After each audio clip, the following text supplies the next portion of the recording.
We're gonna get started with our. Oh, you can't full screen it.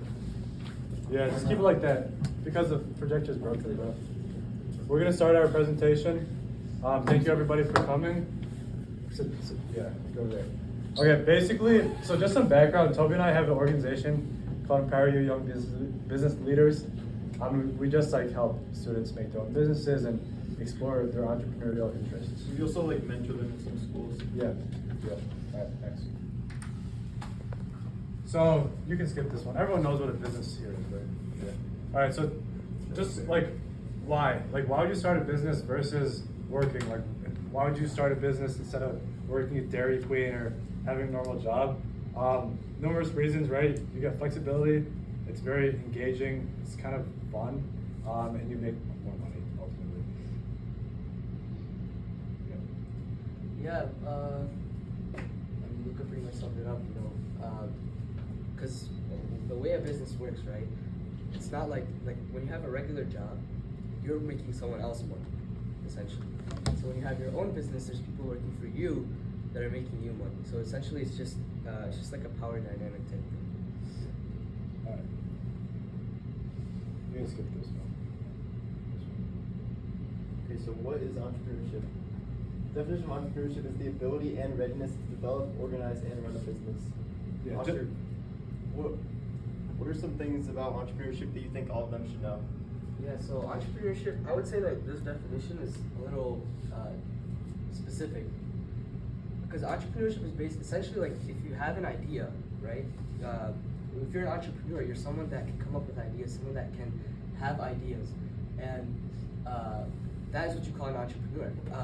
Not necessarily every entrepreneur is a businessman, right? But every businessman is an entrepreneur. Does that make sense? Nice. So just some background, like this workshop is focused on like helping people basically have a business plan so they can go home and start a business. So it's focused on like service-oriented businesses, such as. So we'll provide you some examples, but it's not like go do SMMA or drop shipping. It's like it's actual like businesses you can do as a high schooler. So just to start out, we're just gonna brainstorm. Next. Yeah. So we're just gonna brainstorm some. These are some ideas. People make a ton of money doing them. If there's one or two that you think like, oh, I could do this in a neighborhood that's affluent by me, or you know, I see an opportunity, just write it down where it says possible opportunities, and then we'll just sort of get started from there. Yeah, and so one thing you can notice about all, if not most of these, is these are more physical tasks, right?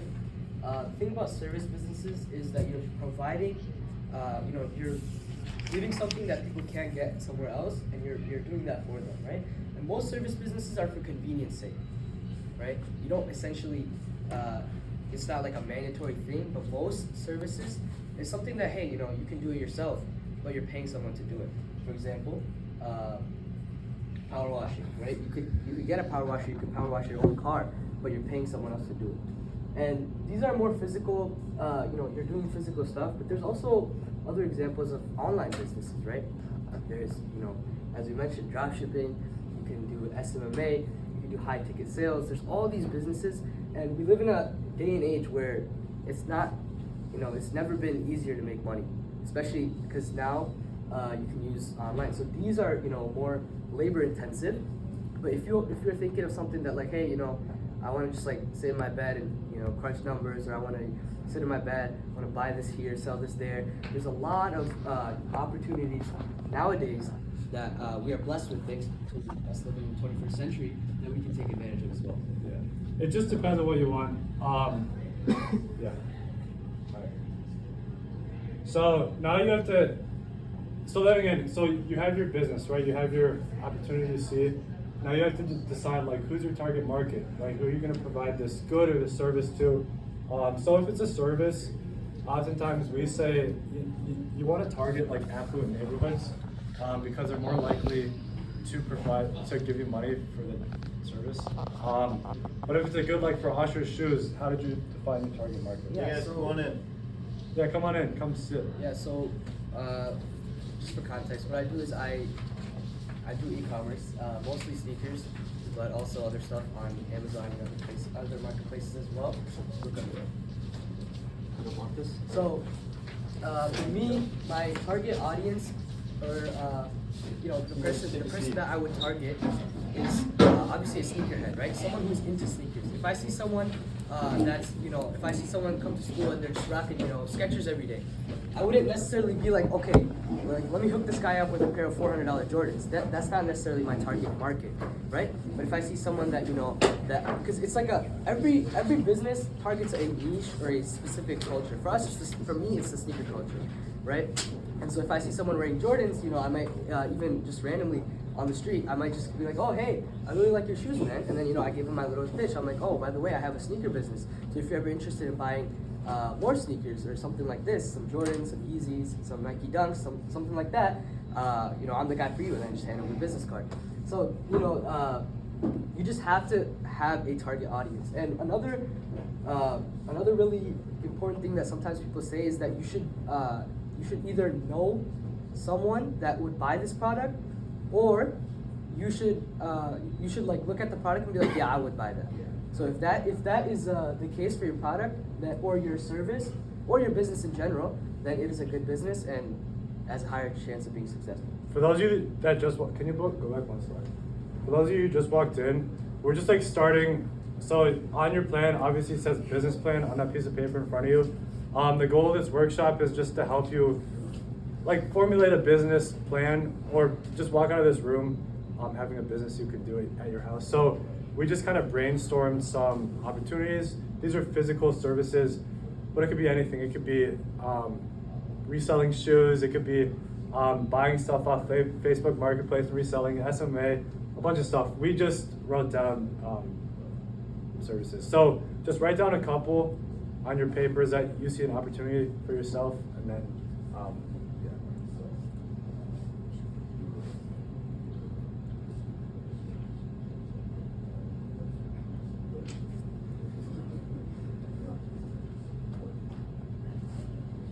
All right, next.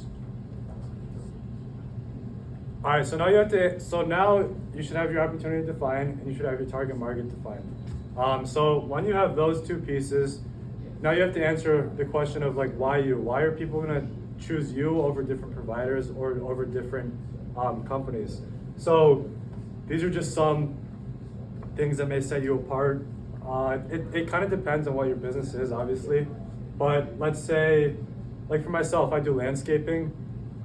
My customers choose me because I provide a better service, my prices are better, and I give more of a neighborhood personal feel. So that's why they choose me. But so you just kind of have to decide why you. That's the question.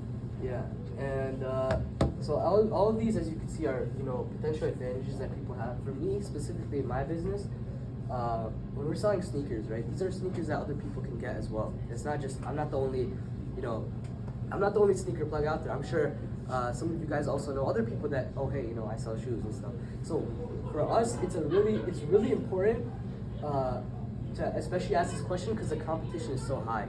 And when you're in a niche, when you're in a market that the competition is really high, you have to really think about hey, am I really providing something better than what's already out there? Because if I'm not, then people are just going to be like, I'm already with this person. Why should I switch to you, right? I'm already getting this good from somewhere else, and why? It's an inconvenience for them to pick a new product or pick a new person to provide them that good or service. And so for me especially, what we do is we focus on not just selling the shoe, but we're selling a brand, right? So our company name is AAA Quest, and this when people buy their shoes, they could buy their Jordans from a sneaker store, or they could buy their Jordans from another reseller just like me. But the reason that they are gonna buy it from me is because of the brand that we have built, right? And the brand that we're currently building, and we're gonna continue building, right? That brand is what brings people to us, and they're like, oh hey, that's my sneaker plug, right? That's the person I go to when I need shoes. And so that's a really, really important thing that you have to figure out and you have to consider. And one of the ways we do that is we film a lot of content, right? We film day-to-day stuff that we do in our business.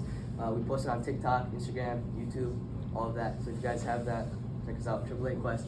And So, you know, it's just setting yourself out. And once they see our content, they're like, you know, the goal is for them to be like, oh, hey, you know, it's a cool person, it's a funny guy.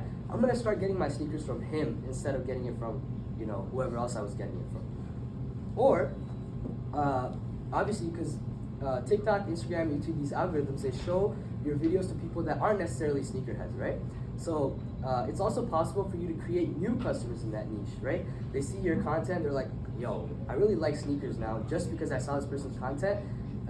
You know, I'm really into sneakers now, and so I'm gonna start buying. And where are they gonna start buying? Obviously, the person that introduced them to that niche. So that's another thing you should really consider. I know I'm a little rambling, I'm going a little into it. But this question is really, really important. It's really, really important, yeah. Because for what we're teaching, unless you're creating something new like on Facebook, you're gonna have competition. And it's super hard to create a new product or service that does not exist. So to be successful, you really have to figure out like why you. What's your answer? But the limit is also endless, you know what I mean? Like Mark Zuckerberg was, you know, that's a limiting mindset. If we think about like, you know, that, you know, I can't make the next Facebook, right? The way we want to approach this is, you know, I could do literally anything, because the term in entrepreneurship is so vague that you have a whole array of possibilities, right? You could have something that already exists. You could also have something that doesn't exist, right? Like once upon a time, Facebook didn't exist, Instagram didn't exist, all these YouTube didn't exist, right? All these different companies didn't exist at one point in time, but someone you know, someone was just going about their day and they thought, hey, you know, this is something that I think the world needs, and so you know, they introduced that to the world. So, you know, you don't want to give yourself a limiting mindset, but you also want to look at like what you're capable of and what you, you know, like based on certain factors that are going on in your life. Yeah. All right. So the next aspect of running, you can't have a successful business without sales and without marketing. So we're gonna focus on marketing here.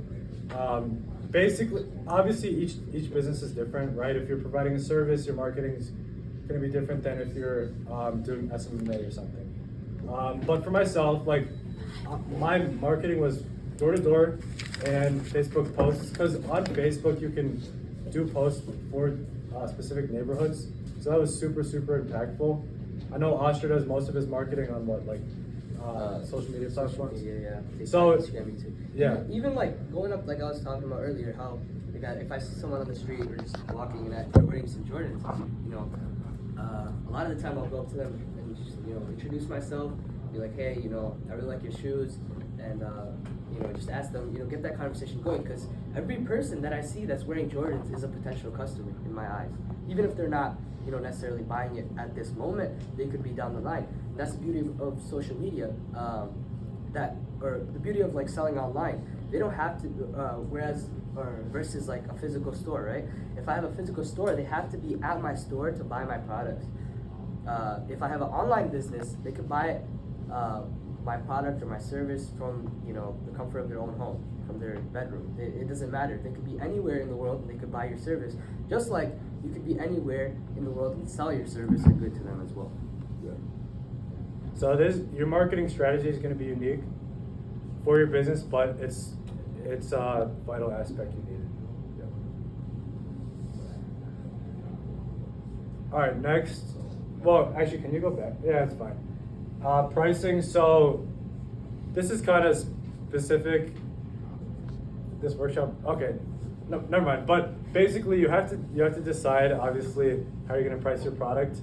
We're not going to do this actually. We're going to focus on more like what you guys have. So raise your hand right now if you have all your questions answered up to the back of the paper. Like just the front side. Yeah.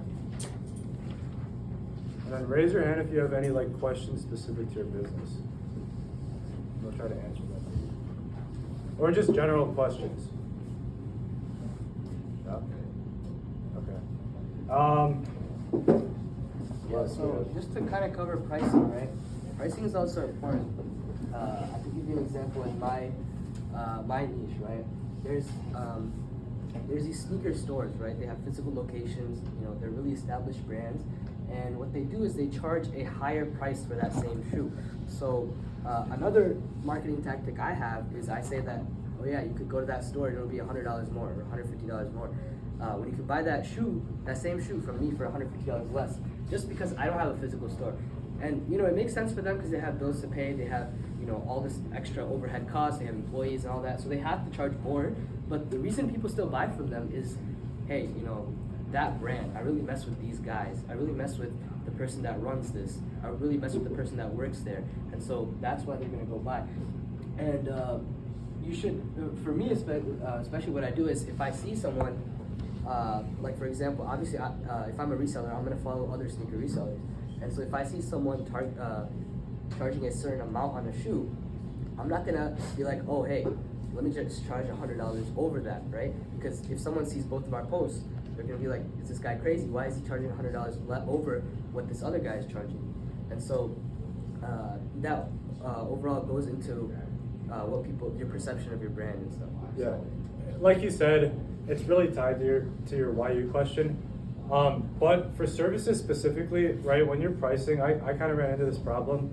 You have to make sure you're pricing a price that gives you a profit and that compensates you for your time. So you can't, a lot of times when people price for services, they'll price for like, oh, I'm gonna pay myself $20 an hour, and they won't price for a profit, but you need that profit. So when you do price, if you're doing a service-based business, make sure to include those prices in your overall structure. And the beauty of, one more thing, I know I'm rambling a lot. Can you go back to that slide?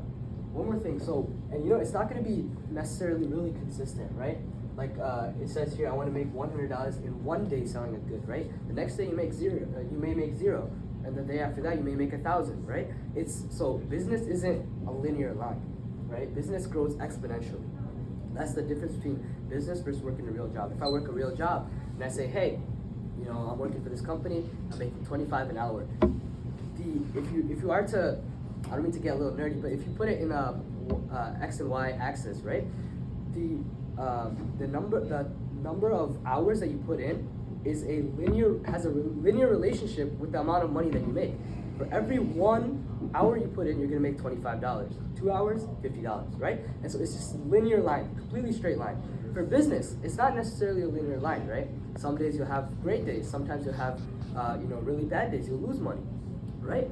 And you know, over time, if you look at the general trajectory of your business, 99% of businesses are exponential. So if I'm making $100, in one day, I'm not. If I continue to pursue this business 5 years down the line, I'm not necessarily going to be making that same $100 in one day. That's not going to be my maximum, right? Because there's scaling, and you want to make sure you're getting the most of your time.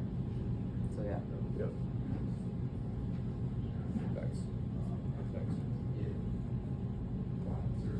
We kind of already went over this, the why you. This we can't really do yet. So that's about it. Anyone have any questions? Any questions? These are just final words. Yeah, so for, just some final words, right? Obviously not everyone is meant for a business, right? That's why you see there's a lot of people, most people work jobs, right? And for them, it ends up being worth it, right? Because they don't want to. The way a business works is a business will pay you for the amount of time that you put in, right? So if I put in I'm trying to figure out how to word this. It's about the effort that you put in, right? So if I am working at McDonald's, right, and I'm making, say what, $15 an hour, which is pretty high. That's probably not happening at McDonald's. But if I make you $15 an hour, it doesn't matter how hard I work or if I'm just sitting there on my phone, right? If I'm spending that whole hour taking orders, talking to customers and all that, I'm gonna get the same amount of money as if I sit there and I'm on my phone the whole time, right? Because you're still getting paid for that 1 hour, you're still getting $15, right? But for a business, right? Let's say I put in, I put in 5 hours, right? I'm gonna make it to a certain point, and I'm gonna make some certain progress, right? And that's gonna unlock new things, which, and when I put in more time, more effort, that's gonna unlock even more new things. And so, a business will give you a return based on the amount of effort that you put in, right? And you know, like people, like as it says even here, very few people succeed at first. But you know, if you keep going towards it, if you keep yourself not even motivated necessarily, but if you keep yourself, you know, just keep going, just keep going, just keep going. It doesn't matter what people are saying. Don't you know, if people make fun of you or anything like that, it doesn't matter, right? Just go at it and do whatever you want to do, essentially. And you just gotta be disciplined.